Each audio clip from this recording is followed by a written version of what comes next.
Shalom. First and foremost, I want to give all praises, honor, and glory to Yahweh, Bahasham Yahweh Shai, Bahasham, Rachak Kodesh. Double honors to the elders and the apostles of Great Millstone, and peace and blessings to the elect.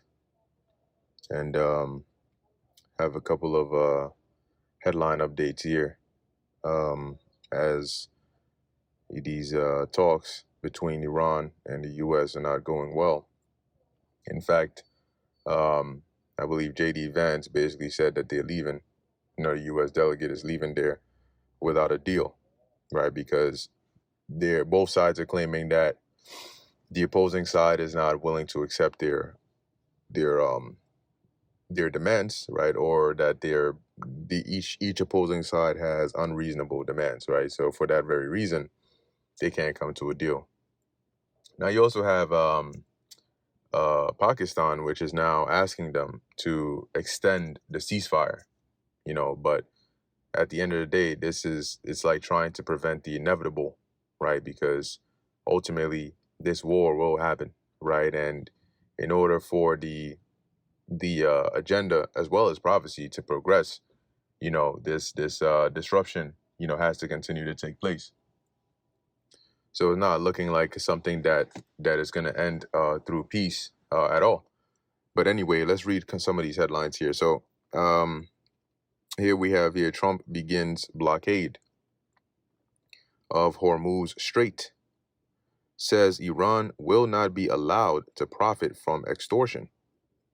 And with the ceasefire and people focusing on the talks that are going on in Pakistan, this allowed the U.S. to get closer, all right, into the region. And over the past couple of days, there have been conflicting reports, right? Some are saying that the U.S. has warships that are transiting through or around the strait to try and clear it up. Iran is denying that, so as should come without surprise. There's propaganda, really on every front. Okay, there's each side trying to control the narrative. But anyway, so reading the summary here, some of the highlights of this article here, it says President Trump begins blockading Strait of Hormuz, warns U.S. military will, quote unquote, finish up the little that is left of Iran. So now that they've had some time, whether it's to re-strategize, to re-up, on their ammunition and all of those things, they're now basically saying that, hey, honestly, going in, which they said that, right? Like going into this deal or these talks, they really couldn't care less whether a deal was made or not, because in their mind, it doesn't really change much of the outcome, that is. Two super tankers U-turn after peace deal talks fail. UAE oil chief warns Iran blocking Hormuz is a direct threat to the energy, food, and health security of every nation. So let's read a little bit of this here. Attempted boarding of commercial ship in Bab al-Mandab Strait. United Kingdom Maritime Trade Operations reported that a sailing vessel was approached by a small boat carrying 10 to 12 people, several of them heavily armed with automatic weapons, in what happened to be an attempted boarding. The master deployed a flare and the skiff turned away and departed to the southeast. UKMTO wrote in an advisory posted on X about the maritime incident near the Bab el-Mandeb Strait, another critical choke point that Iran-aligned Houthi rebels have threatened to close in recent weeks. So, they're it's like having somebody in a chokehold and then threatening to close the ground. I mean, they're already losing air, right? They're barely getting any oxygen in, and then threatening to squeeze it, right, even tighter. You completely choke off their any form of air or oxygen, and that's what Iran is slowly doing with this hold over that strait. So it says here, President Trump begins blockading Strait of Hormuz. President Trump said the U.S. would blockade the Strait of Hormuz following the collapse of peace talks with Iran in Islamabad this weekend. Quote unquote, effective immediately, the United States Navy, the finest in the world, will begin the process of blockading any and all ships trying to enter or leave the Strait of Hormuz, Trump said in a social media post. Now, what you should also remember is that whatever they're telling you, from the Western side, that this is what they want. They want to go and control the strait so that they can open up, the region for ships and tankers to go through again. Don't be surprised if they turn around and in their minds really try to do the thing that the very same thing that they're telling Iran can't do, for them to try and do that, right? Because at the end of the day, profit is profit, money is money. If you see an effective way to make it, and you find a way to get hold of that, of course, nations are going to use that to their advantage. In a pair of lengthy social media posts, Trump first explained the situation in the strait. Iran promised to open the Strait of Hormuz, and they knowingly failed to do so. This caused anxiety, dislocation, and pain to many people and countries throughout the world. Yeah, you got gas prices on average over $4. Okay, some places it's in the 450s. Some places it's 417, 420s. They say they put mines in the water, even though all of their navy and most of their mine droppers have been completely blown up. They may have done so, but what ship owner would want to take the chance? There is great dishonor and permanent harm to the reputation of Iran and what's left of their core leaders, but we are beyond all of that.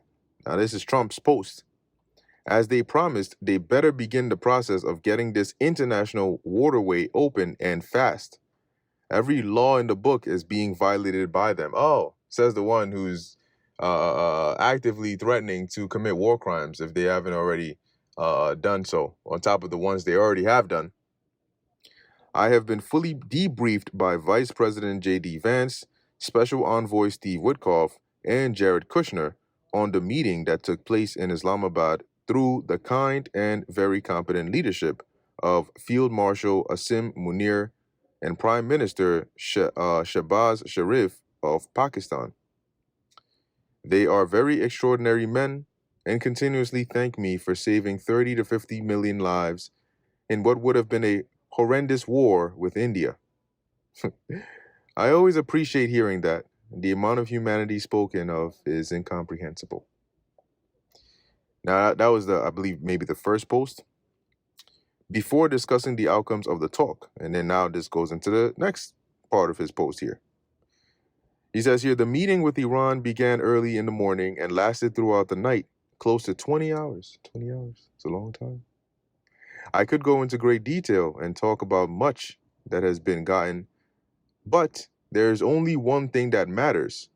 Iran is unwilling to give up its nuclear ambitions. In many ways, the points that were agreed are better than us continuing our military operations to conclusion, but all of those points don't matter compared to allowing nuclear power to be in the hands of such volatile, difficult, and unpredictable people. Basically, they're saying the Iran refusing to give up its nuclear enrichment program and or open the deal, but here he's harping on the nuclear enrichment program, is a deal breaker, meaning regardless of all the other good points that they could have agreed on, this is a no-no. My three representatives, as all of this time went by, became, not surprisingly, very friendly and respectful of Iran's representatives, Mohammad Bagher Ghalibaf, Abbas Arakchi, and Ali Bagheri, saying that right.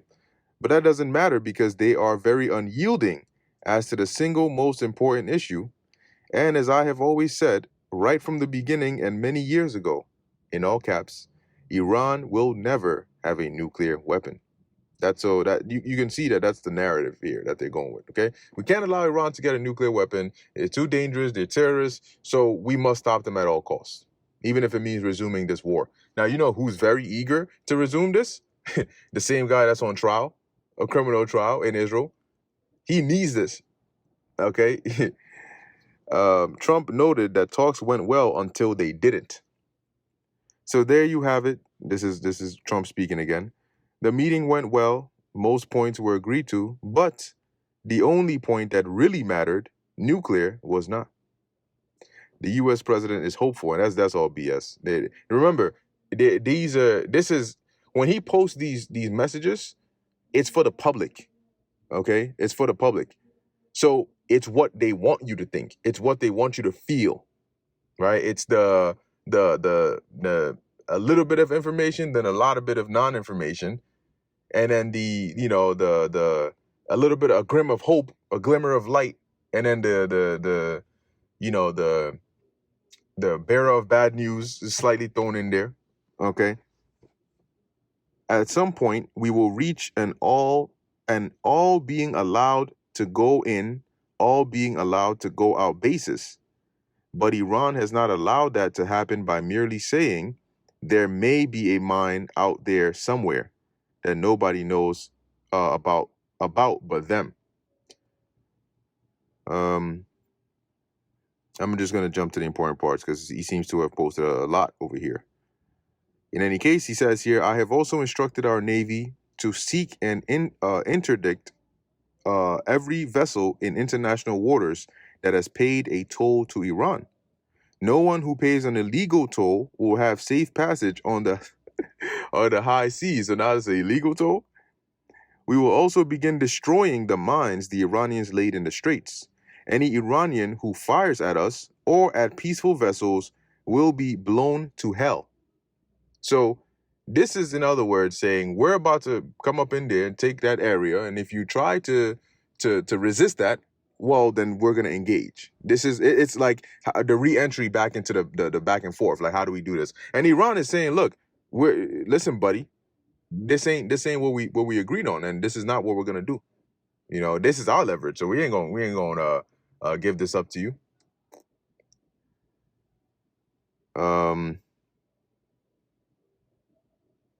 Iran knows better than anyone how to end the situation, which has already devastated their country. The blockade will begin shortly. Other countries will be involved with this blockade. Iran will not be allowed to profit off this illegal act of extortion. Additionally, and at an appropriate moment, we are fully locked and loaded, and our military will finish up the little that is left of Iran. So this is basically what he's tweeting out here, right? Now they're saying here you also had two super tankers that busted a U-turn basically after the peace talks ended without a deal, right? They basically turned right around and went right back over there, which pretty sure they already had in mind that that's what they would be doing anyway. Now, eventually, it's only going to be a matter of time. Like the escalatory steps. There's only enough of those that you take before you start to involve other bigger powers. And I'm talking about Russia here, okay? At some point, because remember, Russia is allied with Iran. Now, we know according to biblical prophecy, according to Ezekiel 38, Russia is a guard, and we're seeing them being a guard even in their talks with Iran. But you best believe that behind the scenes, the Iranians know in the back of their mind that should need be, they can and will call help from their allies, right? And at that point, well, you already know what's going on there. And I think these nations know that, which is why that's probably like one of their last options that they're considering. But it's definitely on the list. Okay, it's definitely on the list. Now I know that headline that took a little while, but I wanted to get enough of information off of that based on what Trump has said or posted himself. Here we have no deal. This is from JD Vance. Vance leaves Islamabad as Iran talks stall over nukes. U.S. starts mine clearing Hormuz. So here, according to the summary, U.S.-Iran peace talks have broken down over Iran's commitment to no nuclear weapons. Vance said, it's bad news for Iran, much more than for the U.S. CENTCOM confirms 2 minesweepers are clearing the strait. Iran claims it turned the warships back. So, I mean, that's what I said earlier, right? There's conflicting claims from both sides, but once the firepower starts up again, it'll be pretty clear, who's firing who, right? Who's firing at who, and you best believe, like I said, and the next headline is gonna touch on that a bit, but those Amalekites, they're ready. Okay, President Trump announces start of clearing out the strait as a favor to the rest of the world. Peace talk. So you notice they're never gonna come and tell you, okay, the peace talks failed. Now we're about to bomb you to shreds or bomb you to hell. Even though he says that, but they're not gonna. That's not usually the entrance that they use to re-engage. Okay, what they like to do is, well, since you don't want to discuss it doing this peacefully, we'll just do this with force. And they know very much that the second they step close enough or they cross that line, they know what's coming in return, and they expect that. So they cross the line anyway, and when whatever comes in return comes to them, then they retaliate, and then now you're back into it. Peace talks in Pakistan began in indirect format, led by Vance, and on Iran's side, Ghalibaf Arachi expected to continue tomorrow. Well, we'll see. Now, this article came out, that's today. Saturday sees more Israeli strikes on Lebanon, with Hezbollah supporting Pakistan talks, but rejecting separate deal directly with Israel. Yeah, and of course they're going to reject the deal because they know they can't trust them. Trump on talks and potential bigger future attacks on Iran. You don't need a backup plan as Iran's military is defeated. So they keep on saying, right? So, it seems that the U.S. is already treating this as like a done deal, and Iran is more on, based on what they've said, willing to, talk a bit more, if anything can come out of it. But the U.S. is sort of like they were just looking for, any part of it that they can say, nope, you don't want to give up your nuclear enrichment. Oh, no, that's it. We got him. we don't want to go any further because if you're not, this is a non-negotiable right here. Next, Netanyahu says Israel will continue to fight Iran and proxies, unlike appeaser Erdogan. Now, what you're seeing now, this isn't new, but it is a push now in this direction even more, right? And this is basically the targeting of Turkey. And that shouldn't come as a surprise because in Ezekiel 38, it tells you what side Turkey is going to be on. And you can already see what the conflict between Turkey and Israel, right? They already don't like each other. But now it's starting to surface to the forefront as well. So it says, as expected, Israel says it is preparing to keep waging war against Iran, even as U.S. and Tehran are engaged in high-level talks in Pakistan. Clearly, Tel Aviv has a dim view of the potential outcome in the Islamabad summit. Israeli Prime Minister Benjamin Netanyahu, in a fresh statement Saturday, vowed he will continue fighting Iran and its allies. In a post that also took a swipe at Turkish President Erdogan. So he says here, Israel under my leadership, keyword under my leadership, will fight Iran's terror regime and its proxies, Netanyahu wrote on X. He then turned to blasting Erdogan for quote-unquote accommodating Iran and being responsible for massacres of Kurdish citizens. Now, it shouldn't be surprising to you why he's so gung-ho for this, because they're trying to prosecute his ass. That is Bibi or Netanyahu, and because the Israeli government has been operating in a emergency state, certain cases haven't really been handled, right? But if they come to peace, then those cases will be handled. Part of those cases being his criminal trial. So he needs this emergency to keep on going. And if it keeps on going, it's going to escalate. And as it escalates, eventually it gets so bad that you don't have time. It's like saying, I made a little mess here, but you know what? I'll come back and clean it up. once everything is over. But if you say you spilled something on the carpet, right? And you say, I'll come back and clean it up once it's over. And then once it's over, the house itself is not even there. The house itself has been blown up. What carpet are you even coming back to clean? You see? Bigger problems divert people's attention. So there's that. Yeah, look at that. Netanyahu, he says here, the campaign against Iran is not over. We still have more to do. You see, so you best believe that if this is how he's speaking, then this is the direction they're trying to go in. So don't be surprised. Don't be surprised when they get right back into it and they escalate even more. Now, what's also interesting here, and I'm sure brothers and sisters have already seen this, is the U.S. draft registration, right? So here it says U.S. draft registration becomes automatic by year end, a detailed breakdown. And what this is basically saying, let's see if I can find a quick paragraph that'll just sum it up here. Okay. Yeah, it says here, documents released in response to one of my FOIA requests show that the legislative proposal for automatic draft registration was drafted during the Biden administration by the former Trump 2016 Oregon State campaign director, Jacob Daniels. That's interesting. And what that means is they're going to be able to automatically, it's pretty self-explanatory, right? Automatically enroll you or enlist you for this draft. Okay, but why all this talks about draft now?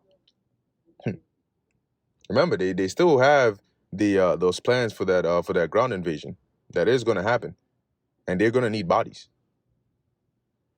On March 30th, the Selective Service System, or SSS, sent the White House its proposed regulations for automatic draft registration for review and approval before they are made public. This is the first visible step in the transformation from trying to get young men to sign themselves up for a military draft to trying to sign them up automatically by aggregating data requisitioned from other federal agencies. This year-long process began with the enactment of the SSS proposal for automatic registration in December 2025. The new scheme is supposed to go into operation in December 2026. So we'll see what the state of the world looks like by then. But if they're taking all these actions and all these means, it's not for nothing, right? They're definitely preparing for something big, or some things, I should say. This is Revelation chapter 12, verse 12, and it reads, "Therefore rejoice, ye heavens, and ye that dwell in them. Woe to the inhabitants of the earth and of the sea, for the devil is come down unto you, having great wrath." Why? Because he knoweth that he hath but a short time. So they're doing all this and they're moving very quickly because they know that they're running out of time, right? They see the prophecies happening. They see what it means for them. So they're trying to move as quickly as possible to get, to a solid place in their new world order, right? To get that accomplished. But they're seeing that, it's not going to be as easy as they thought. But they still need to press on because now they're already, in the middle of it. They're in the thick of it. So what are they going to do? They're going to say that the centuries worth, lifespans worth of planning and sacrifices that they have made and killing is all, they're just going to throw that out the window? Hell no. Of course they're not. It's in their spirit. They have to do it. And in the process of them doing that, it's going to bring about the fulfillment of these last few prophecies. So I'm going to end it here. Lord willing, that was edifying and informative to the elect. In closing, I want to give all praises, honor, and glory to Yahweh, Bahasham Yahweh Shai, Bahasham Rechak Wadash. And until next time, Shalom.